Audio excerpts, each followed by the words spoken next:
Welcome to Liberty FM, the podcast dedicated to all things New York Liberty. I'm Felicia, and I'm joined by my co-host and husband, Francois.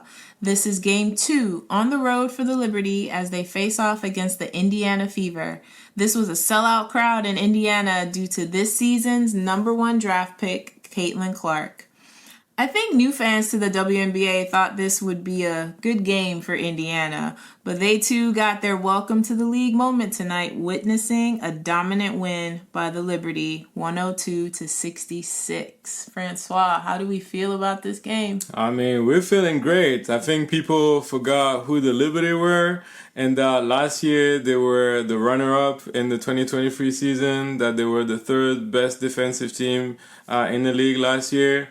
And so, yes, it was a welcome to the new WNBA fans and what other teams can do against the Fever. We saw the Connecticut Sun taking care of business of the Fever in the first game, and the Liberty did exactly just that in this game. I personally didn't think it was going to be a blowout, but what a tremendous performance by the New York Liberty, especially Breanna and Stewart, but the whole team overall had a great performance. So let's dive into the game. And pre-game, Sandy Brandello was really emphasizing on the defense, being aggressive, especially against Caitlin Clark. And she had a plan, which was Betnijah Laney-Hamilton, that, as we had hoped in the previous podcast, would take care of the #1 draft pick. And she did a tremendous job on Caitlin Clark. But there were also other players to focus on. And I think Brandello was a little surprised by the number of questions that she had to answer by Caitlin Clark, because you also had to worry about NaLyssa Smith and Aliyah Boston. And we could honestly say that the Liberty took care of business on that end as well. Yeah, this was a total team effort. You know, everyone really did well tonight, from the starters to the bench. I mean, pretty much most of the team got points tonight and just did well offensively and defensively. They really got it done on both ends of the court. And I think, you know, yeah, I too thought that, you know, this would be a little bit of a tighter game. I was hoping the Liberty would win by like 10 to 15 points. You know, I thought that, you know, this wouldn't be the blowout that it became, but I'm glad they got the win. I'm glad this was a good win for them, and just even for their bench and just all their players. This just builds confidence for the team, you know, playing together. And that's the one thing I saw, was that the continuity, you know, that was something I always said last year, was that for the Liberty, once they get into rhythm of playing together and getting used to being together, they'll just grow, and the team will definitely get better from that. So I'm seeing that right now, and I saw the opposite for Indiana. It's, you know, you have rookies on that team. Obviously, Caitlin Clark was an amazing college player, well-deserved. All the accolades, she deserved them all. But, you know, coming into the WNBA, this is a different beast. And she's facing off against top players that, you know, have been playing for a long time. And so for her, this is her welcome to the league. And I'm not too worried about her. I just think that this will be a long adjustment for her. I think she'll have many years to come where she'll be a top player. But right now, rookie season is going to be a tough one for her until they make certain adjustments. Now, you're looking back at what Diana Taurasi was saying before the start of the season and all the hate that she got. Now you're looking back and realize that, oh, she was making sense all along. That obviously is going to be an adjustment, transitioning from college to the WNBA. Now, obviously, you wouldn't expect to face the Connecticut Sun and the Liberty in your first two games. That's tough on a rookie. That's tough. But that's what it's like. You went from playing against college athletes to, women's athletes that have been in this league for a long time and are going to make sure that they keep their job because there's only 144 roster spots. So transition was tough, but also you got to also love when I saw that online. Someone said that you love to see it when the first page of your game plan is just give the ball to Stewie and she'll take care of the rest. I mean, it wasn't exactly like that, but Stewie seems to enjoy playing against the Fever. Last year she had 2 40-point game. I don't know if you remember her first home game in New York where she had 45 points. Yeah. And then she had another game in Indiana where she had 42 points. And that was classic Stewie, the Stewie that we love to see. Not the Stewie that kind of struggled in the playoff last year or even in the first game against the Mystic.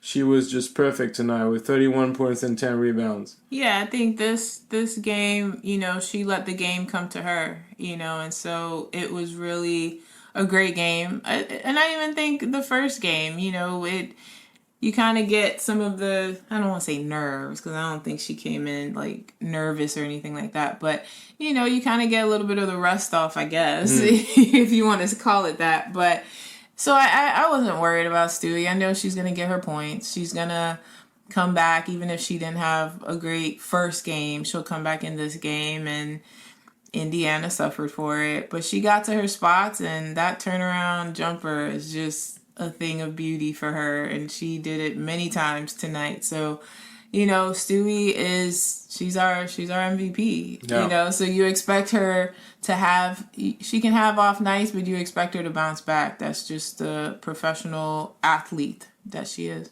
Yeah, I think, unlike the playoff of last year where sometimes I felt like she was forcing a little too much, she really let the game come to her and wasn't forcing anything. Like, she was just like taking one dribble, step back, fadeaways, and if the defense was getting closer, she was attacking the basket. Just a perfect game on the offensive side. But I also think last year for her, she played a lot. I mean, Sandy played her starters. That really, I think by the time they got to the finals, they looked tired. Yeah, they were giving it their all. I'm not, not making an excuse, and they wouldn't make any excuses. But from the beginning of last season to the end, Sandy really played her starters. They played a lot of minutes, and towards the end, I feel like Stewie just looked. She was trying to give it her all. She really was. But I think towards the end, she just got tired, to me personally. Yeah. So great performance on the offensive end,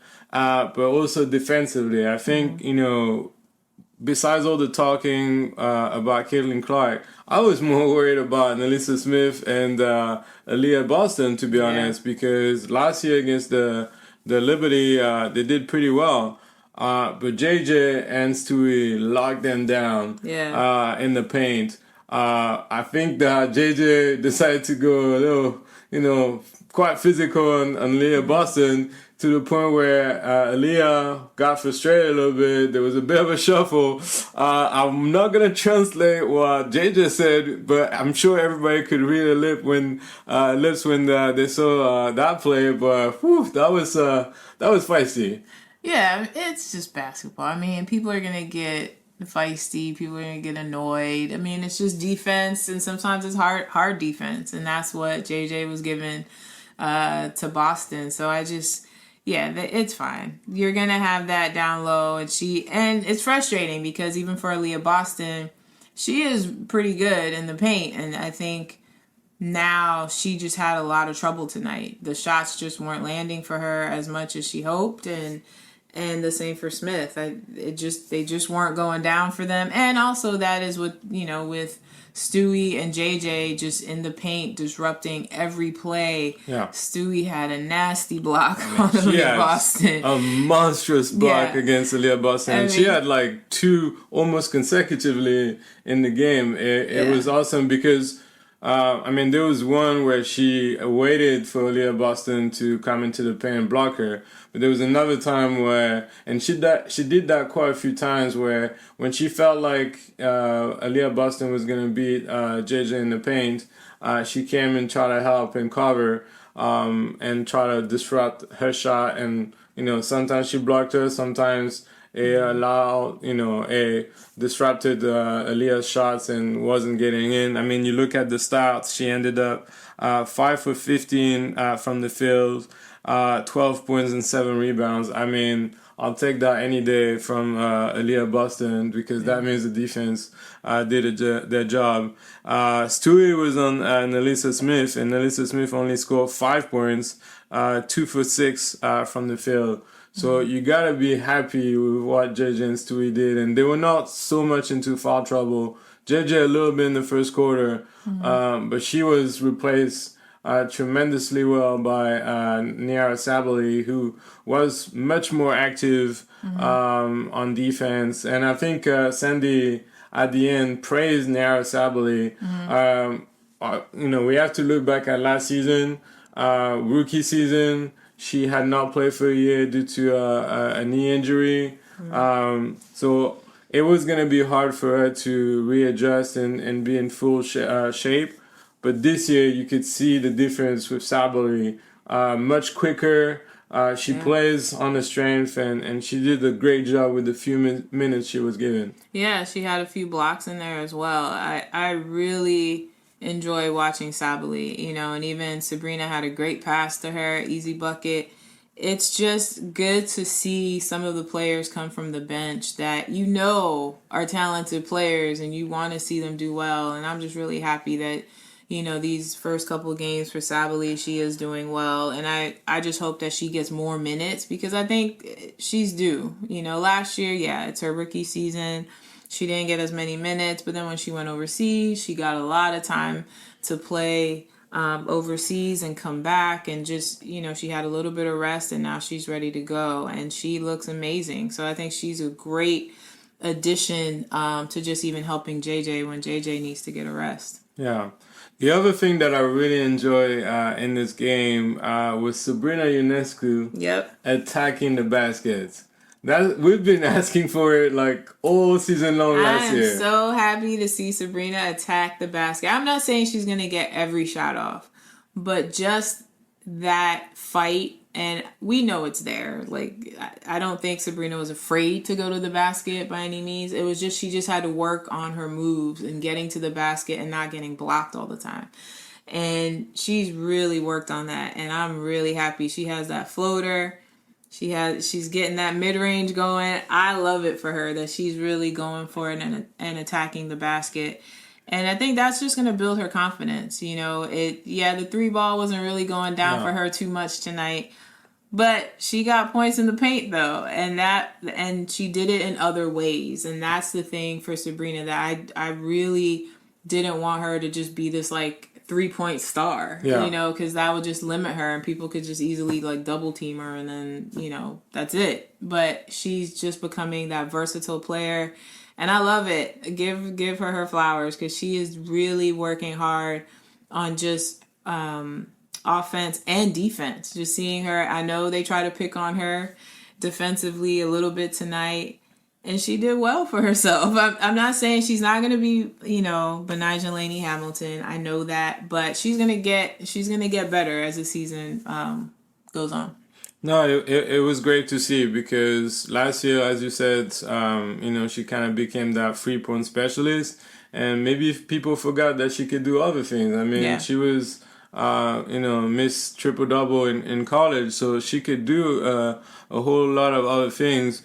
But tonight it was interesting because the 3 points were not, she wasn't making those shots that as much as we accustomed to see her. She was 2 for 8, but she did other things. And in the first quarter, at some point, she just attacked the basket. She continued. She went to the paint for layups, floaters, and that was really great to see. And I think that the Liberty clearly targeted, that weakness from the Indiana Fever. The paint, and so they kept attacking the paint because the threes were not getting in the first half. So that was definitely great to see, and I really hope that she continues to do that, and especially against teams like Connecticut, Seattle, or the Aces. I'm really curious as to whether she could do that against those teams as well. Now let's look at the bench as well, because Sandy also said that she's her focus this year is try to have more rotations, even though she said she would love to play the 11 players, but it's kind of tough to do that. But you could tell she tried different rotations, still try to figure things out, like what works best. I would say that hopefully I won't see the lineup again. There was a moment in the second quarter where she had Vandersloot, Kayla Thornton, Kennedy Burke, Doikich, and JJ, and I felt like it didn't really work at all. And then she like sub Doikich real quick for Sabrina. So I feel like she's still kind of, figuring things out. But who did you like from the bench tonight? Who left a mark for you in this game? That's tough. KT got it going at the very end. Yeah, Katie, she was like, "You're gonna put me on the floor and remember what I did last season, okay?" Because she had those 2 corner threes. She had one steal, went to the basket and one. Because first half she didn't really play that much, right. And then that fourth quarter she's like, "Sandy, I'm here. You know what I can do. So please play me." KT got it going at the end. I was glad to see everyone be able to play tonight. Even the rookie, Marquisha Davis. She had a couple of minutes at the end. Yeah, I was glad to see her just getting some minutes in. Yeah. I think that would be great for her. Who pops out to me is still Sabally because she came in, and relieved JJ a few times. And so I think just for her coming in and still keeping the game, the game didn't get away from them too much, even with Sabally in. And that's what you want from your bench, is that they can still keep the pace of the game for you. And it's not like you put the bench in and all of a sudden Indiana comes roaring back and your bench couldn't hold a lead. I think, I'd say it was Sabally. Because just defensively too, defense can spur your offense. And so I think she has some great blocks and just getting in the paint there and just disrupting different plays by Indiana. So she was, for me, the favorite. Yeah, I think Sabally definitely. I like Kennedy Burke as well. She didn't play tons of minutes, but when she was there, she did the job because she can shoot threes. She had one in the second half. She could attack the basket. She had a nice drive in the second quarter. Defensively, I think she did a good job, even though she fouled a few times. But I think she did well against NaLyssa Smith because she's 6'1", so she's quite versatile. She has a good wingspan. So I think she definitely could be a good addition to the Liberty roster. I was a little bit disappointed with Phoebish and Doikich. But you gotta remember that they're the latest additions of the team. Yeah. They didn't really get to have a training camp because they were still playing in Europe, in Italy for Doikich and in Spain for Phoebish. So Doikich, she came to New York, had medicals, and then she had that Connecticut preseason game to familiarize herself with the team. Phoebish didn't have any of the preseason game, didn't have any training camp, only towards the end. So she's still adapting. And I felt like she was a little sluggish tonight. She defended a little bit on Caitlin Clark at a time where actually the Indiana Fever had a little run and Caitlin Clark, got things going a little bit. So I was a little disappointed. But I'm sure with time she'll feel more comfortable and physically more ready. And then, Kayla, we talked about her. It was good to see having good minutes towards the end. But I do think that we have a deeper team than last year. For sure. For all the Liberty fans that were complaining, I think we have a pretty good team. Yeah, for sure. I think when you compare the benches of last season and this season, the players you have... even with Sabally and even with the players coming in like Phoebish and Doikich, you definitely have a deeper roster there. And I think, Sandy may be more inclined to go to her bench, just seeing what they can do. And, again, the big test will be against the bigger teams like Connecticut and the Aces to see what the bench can do against some of their players. But for now, it looks great. I'm loving our bench. I know that, there's still some tweaks that need to be done, but it's just the start of the season. And I think they'll get there. Just like last season, we didn't know what to expect. Yeah.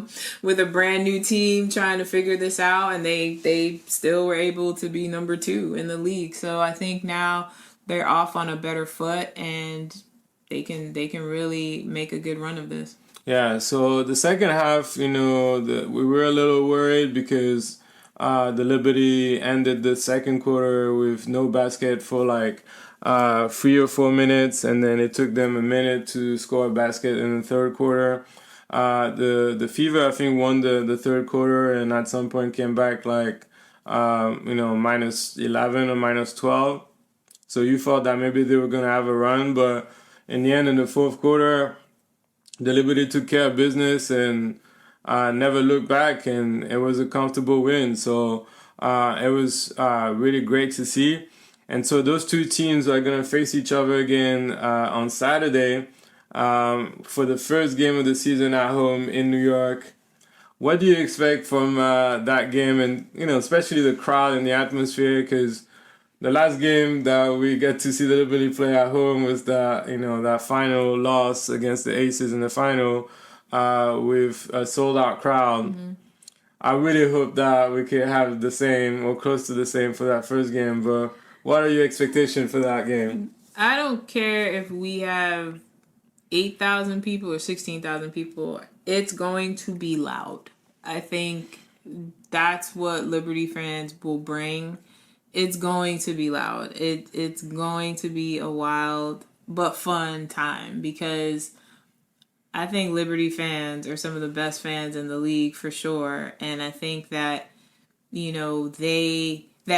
as a fan base, we're going to get loud. And then when you have Ellie, Timeless Torches, hopefully the little torches, I'm sure everyone's going to be there. It's going to be loud, and they're going to feel us behind them. I think they'll have a good game. Obviously, Indiana's going to make adjustments. Do I think it's going to be a blowout like tonight? Probably not, but I think the Liberty can still pull it off. I think they can still win this, and comfortably, if they play their game and if they can do similar things like tonight. Dominating Saturday's game and taking home a win. Now, I have a question for you, because the Aces, I've been complaining a lot lately about lack of recognitions or awards, granted to them. Do you think Betnijah can be Defensive Player of the Year? Oh, for sure. I think it's going to be tough because they tend to give it to, people like Asia, which I get. I understand. Centers are usually favored, yes. They are, but I feel like Betnijah should definitely be in that discussion. I thought that last year with the way she was defending, especially on the Aces. Yeah, she definitely should be in the conversation. I hope she gets in the conversation. I know, as you say, centers tend to be favored for that accolade, but she should be. I will say, though, looking at JJ, we'll see. I feel like JJ is playing MVP-like. It's just game 2, so I didn't want to really put that out there yet, but I do feel like this could be JJ's year. Because she just looks like, yes, she came from China, from playing in China this past season, so she is, I guess, fit and more ready to jump into this season. Usually when the players are coming back, it takes them just a little bit of time to sort of ramp up, get back into the rhythm of things, but JJ already looks in rhythm. So I think this could be a dominant year for her, and I hope her name is up. I hope her name gets into the conversation for MVP. Yeah, I'm definitely looking forward to that, and I'm definitely looking forward to see our Liberty community again on Saturday. The game is going to be at 1 p.m. Easter time, and it's going to be incredible. And, thinking about the crowd and, looking back at that game against the Fever, it was the first time for them in a very long time that they had a sold-out crowd, and I think they were probably playing in the same arena as the Indiana Pacers.